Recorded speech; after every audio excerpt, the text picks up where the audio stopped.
श्री कृष्ण गोविंद हरे मुरारे, हे नाथ नारायण वासुदेव।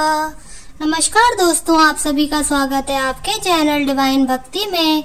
आज हम सभी श्रीमद् भगवद गीता संपूर्ण अध्याय संकल्प के अंतर्गत गीता का अध्याय 3 पढ़ने व सुनने जा रहे हैं, जो इस प्रकार है।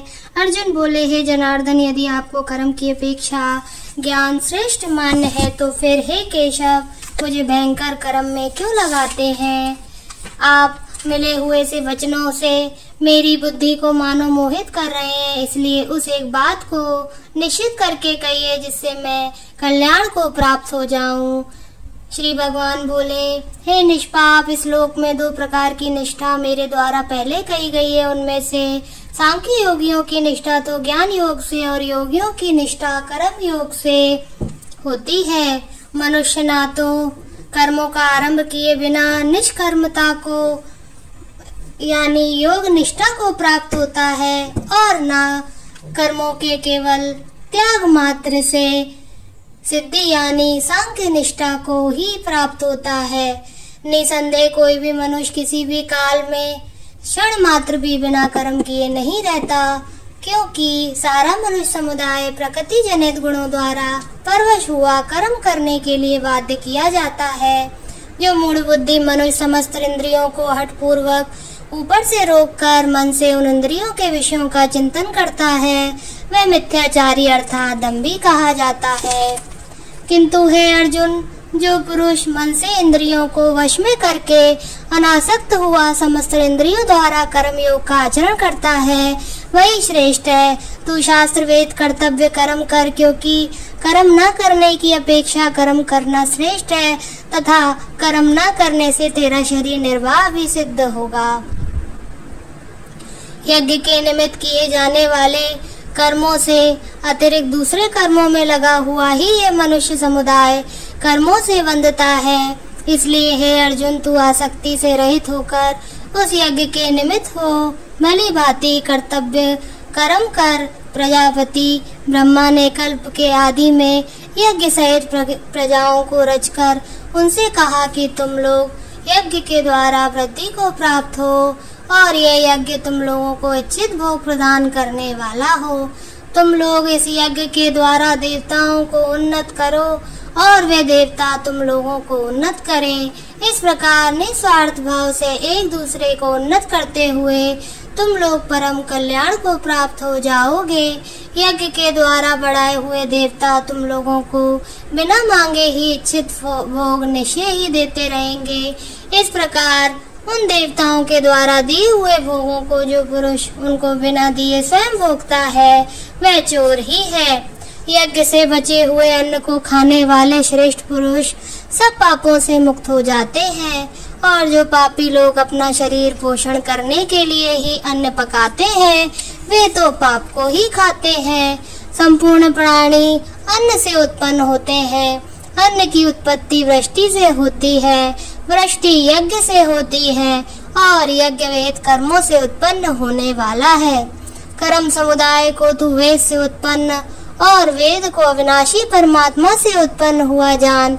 इससे सिद्ध होता है कि सर्वव्यापी परम अक्षर परमात्मा सदा ही यज्ञ में प्रतिष्ठित है। हे पार्थ, जो पुरुष इस लोक में इस प्रकार परंपरा से प्रचलित सृष्टि चक्र के अनुकूल नहीं बरतता, अर्थात अपने कर्तव्य का पालन नहीं करता, वह इंद्रियों के द्वारा भोगों में रमण करने वाला पापायु पुरुष व्यर्थ ही जीता है। परंतु जो मनुष्य आत्मा में ही रमण करने वाला और आत्मा में ही तृप्त तथा आत्मा में ही संतुष्ट हो, उसके लिए कोई कर्तव्य नहीं है। उस महापुरुष का इस विश्व में न तो कर्म करने से कोई प्रयोजन रहता है, और न कर्मों के करने से ही कोई प्रयोजन रहता है, तथा संपूर्ण प्राणियों में भी इसका किंचित मात्र भी स्वार्थ का संबंध नहीं रहता। इसलिए तू निरंतर आसक्ति से रहित होकर सदा कर्तव्य कर्म को भली भांति करता रहे, क्योंकि आसक्ति से रहित होकर कर्म करता हुआ मनुष्य परमात्मा को प्राप्त हो जाता है। जनकादि ज्ञानी जन भी आसक्ति रहित कर्म द्वारा ही परम सिद्धि को प्राप्त हुए थे। इसलिए तथा लोक संग्रह को देखते हुए भी तू कर्म करने को ही योग्य है, अर्थात तुझे कर्म करना ही उचित है। श्रेष्ठ पुरुष जो जो आचरण करता है, अन्य पुरुष भी वैसा ही आचरण करते हैं। वह जो कुछ प्रमाण कर देता है, समस्त मनुष्य समुदाय उसी के अनुसार बरतने लग जाता है। हे अर्जुन, मुझे इन तीनों लोकों में ना तो कुछ कर्तव्य है और ना कोई भी प्राप्त करने योग्य वस्तु अप्राप्त है, तो भी मैं कर्म में ही बरतता हूँ। क्योंकि हे पार्थ, यदि कदाचित मैं सावधान होकर कर्मों में ना बरतूं तो बड़ी हानि हो जाए, क्योंकि मनुष्य सब प्रकार से मेरे ही मार्ग का अनुसरण करते हैं। इसलिए यदि मैं कर्म ना करूं तो ये सब मनुष्य नष्ट भ्रष्ट हो जाएं और मैं संकटता का करने वाला हूँ तथा इस समस्त प्रजा को नष्ट करने वाला बनूं। हे भारत, कर्म में आसक्त हुए अज्ञानी जन जिस प्रकार कर्म करते हैं, आसक्ति रहित विद्वान भी लोक संग्रह करना चाहता हुआ उसी प्रकार कर्म करे।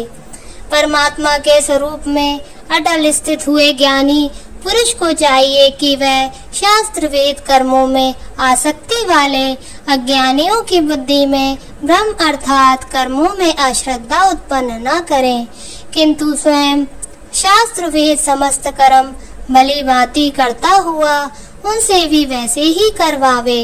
वास्तव में संपूर्ण कर्म सब प्रकार से प्रकृति के गुणों द्वारा किए जाते हैं, तो भी जिसका अंतःकरण अहंकार से मोहित हो रहा है, ऐसा ज्ञानी मैं करता हूँ ऐसा मानता है।